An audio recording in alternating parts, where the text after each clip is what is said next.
What's up? Kamusta kayo mga ka-Watermax? Nagbabalik po si Alfred dito sa Pangasinan. Ready na yung ating para sa mga staff natin. Kasi nag-labor day, di ba? Pero nagtrabaho pa rin sila. Ito, para sa kanila ito. Ay, may paitlog ka pa. Bilang yan ha, bilang. Pipila ka din bro? Isang bagoong, dalawang sardinas, isang itlog, dalawang noodles, isang bigas.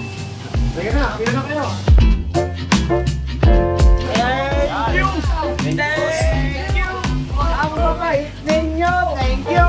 Hindi man ito kalakihan, kaunting bagoong, sardinas, noodles, at isang sakong bigas.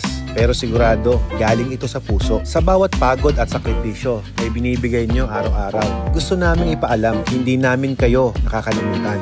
Maaring hindi ito ang grande, pero ang pasalamat namin ay tunay at buong puso.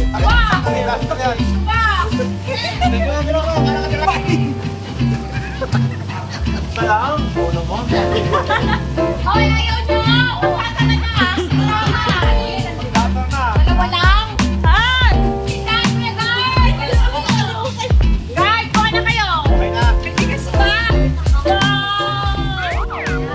Ay, guard! Maliit yan, pero tayo sa puso. Diba na, yun ang mahalaga, okay na.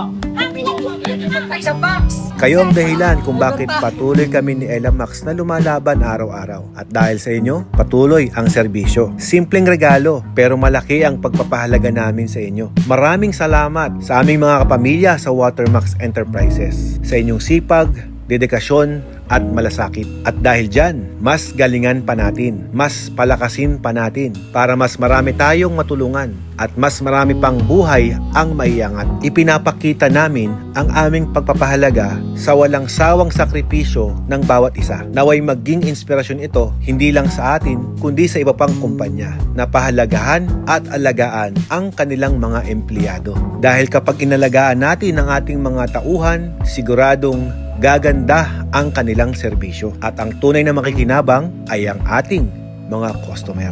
Muli, maraming salamat sa inyong lahat.